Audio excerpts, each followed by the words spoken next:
todos. Vamos a mais um estudo do livro Há 2000 anos. Este é o nosso 5º áudio e no estudo em PDF esta é a parte 2A. Começamos com um breve dizer do livro A Gênese de Kardec, capítulo 17. Abram aspas. Quem quer que se eleve acima do nível comum está sempre em luta com o ciúme e a inveja. Os que se sentem incapazes de chegar à altura em que aqueles se encontram, esforçam-se para rebaixá-lo, por meio da difamação, da maledicência e da calúnia. Tanto mais forte gritam, quanto menores se acham, crendo que se engrandecem e o eclipsam pelo arruído que promove. Fecham aspas. Prosseguindo nossos estudos do livro Há 2000 anos, sob a perspectiva de capítulos paralelos, iremos nesta etapa sondar as convergências dos capítulos de número 2, primeira e segunda parte.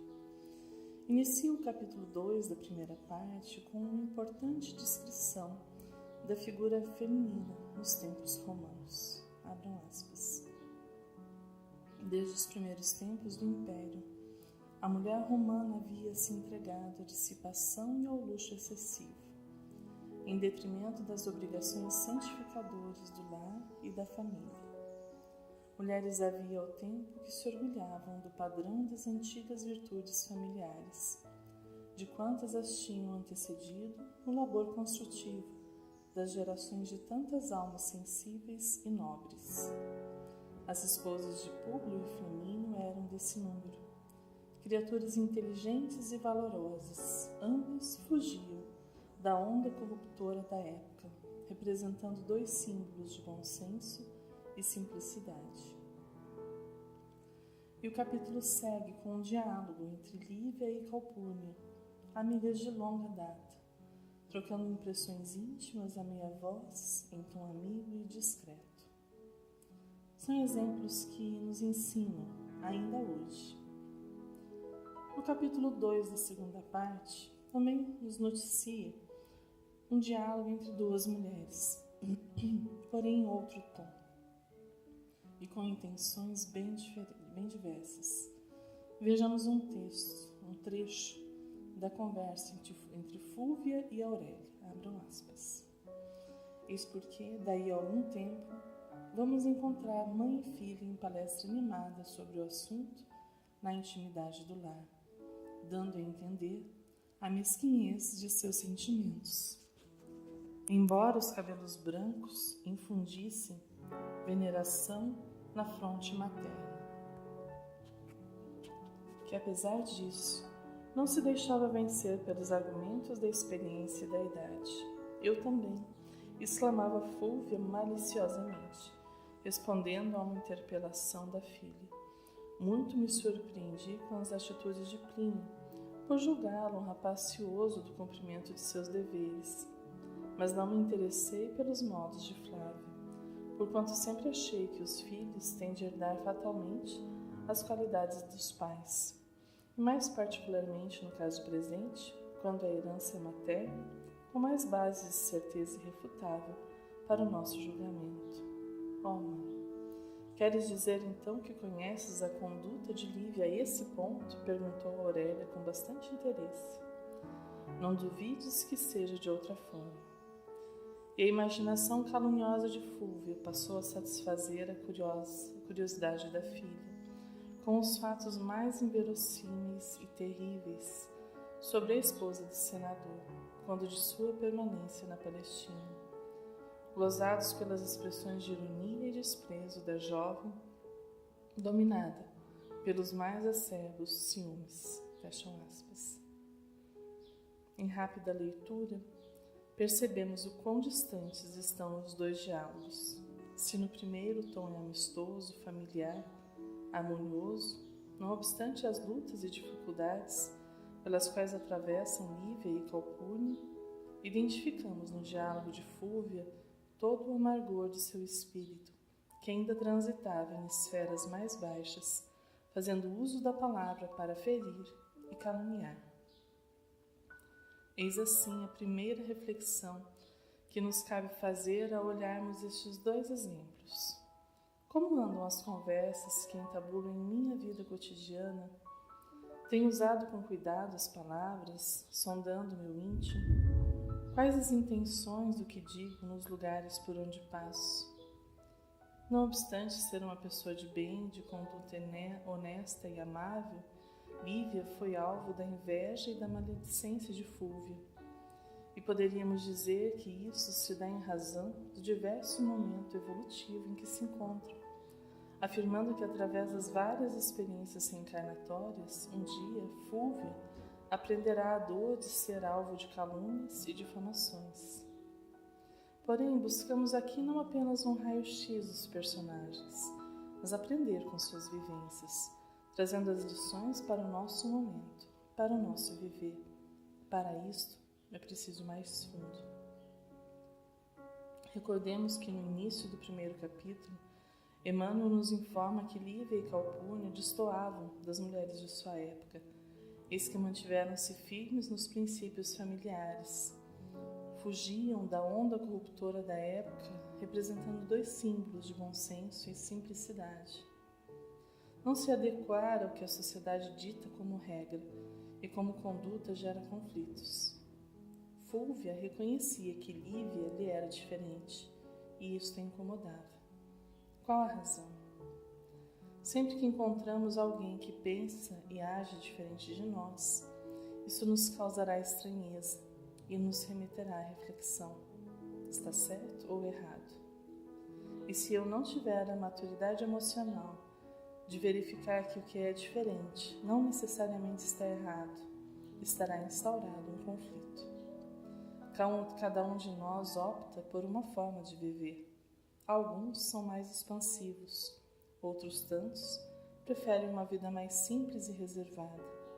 Não nos cabe julgar a quem quer que seja, pelo simples fato de que apenas a Deus é possível sondar o coração. Fúlvia via em Lívia uma ameaça ao que acreditava e ao que vivia. Seu jeito simples e sensato de viver a incomodava. E para não ter que pensar em transformar-se ou procurar melhorar-se, lançava-lhe as críticas e intrigas. Emmanuel, na lição 34 do livro Fonte Viva, nos auxilia nesta reflexão. O homem enxerga sempre através da visão interior, com as cores que usa por dentro, julga aspectos de fora. Pelo que sente, examina os sentimentos alheios. Na conduta dos outros, supõe encontrar os meios e fins das ações que lhes são peculiares. Queremos ver o mundo de forma mais amorosa? Cuidando para que nosso falar seja pautado nas linhas do Evangelho do Cristo? Saibamos que a limpeza começa em nosso mundo íntimo. Serão sempre os nossos sentimentos que nos guiarão ao outro em exame e convívio. É difícil, não? Se a reforma íntima fosse fácil, já seríamos todos anjos. Não obstante, temos a vontade como guia condutora do caminho que elegemos. Assim, se realmente queremos que o Evangelho do Cristo Jesus adentre em nossas vidas e corações, é chegada a hora de reconhecermos que a primeira mudança necessária é a minha. Como fazê-lo? Vejamos o que nos traz a doutrina espírita. Abram aspas. O egoísmo, o orgulho, a vaidade, a ambição, a cupidez, o ódio, a inveja, o ciúme e a maledicência são para a alma ervas venenosas, dos quais é preciso a cada dia arrancar algumas hastes, e que tem como antídoto a caridade e a humildade. Este trecho está no Espiritismo em sua mais simples expressão, que são máximas extraídas dos ensinamentos dos Espíritos. Não é por acaso que Kardec elegeu a máxima: fora da caridade não há salvação, pois sem ela, sem a caridade, não iremos prosperar. Para cada Fúlvia que encontramos em nossa jornada, lembremos que é um irmão que nos auxilia a praticarmos o bem, a paciência e a indulgência. Abstenhamo-nos de julgar ou de devolver-lhe as palavras que ferem. Seja o nosso falar um bálsamo aos que nos cercam, tendo sempre uma palavra de bom ânimo, de esperança e de alegria. Quero encerrar estas reflexões reconhecendo que nem sempre agimos como gostaríamos. Nas palavras de Paulo, o bem que quero não faço, o mal que não quero, este eu faço. Romanos capítulo 7. Saibamos nos reconhecer como praticantes do Evangelho em caminho evolutivo, tendo a coragem de perceber nossos erros, falhas, desacertos, rogando ao Pai que nos dê a vista caridosa, a fim de encontrarmos o rumo, de acertarmos o alvo. Sempre que queiramos nos sobrepor a alguém, lembremos-nos da figura do Mestre, que serviu com humildade a todos ao seu redor. Ele nos conhecia, nos conhece, sabe de nossas imperfeições e ainda assim nos ama incondicionalmente. Que este amor seja fonte de restauração e erguimento. Sigamos em frente, hoje, melhores que ontem e piores que amanhã. O Evangelho de João, capítulo 2, versículo 25, nos fala que Jesus nos conhece. Abram aspas, ele bem sabia o que havia no homem, fecham aspas. Assim, saibamos contar com estes irmãos mais velhos e experientes, a fim de que a nossa jornada seja proveitosa. Emmanuel comenta este versículo no livro Fonte Viva, lição 109, e é com ela que encerramos as reflexões de hoje. Sim, Jesus não ignorava o que existiu no homem, mas nunca se deixou impressionar negativamente. Sabia que a usura morava com Zaqueu, contudo, trouxe-o da sovinice para a benemerência. Não desconhecia que Madalena era possuída pelos gênios do mal. Entretanto, renovou-a para o amor puro.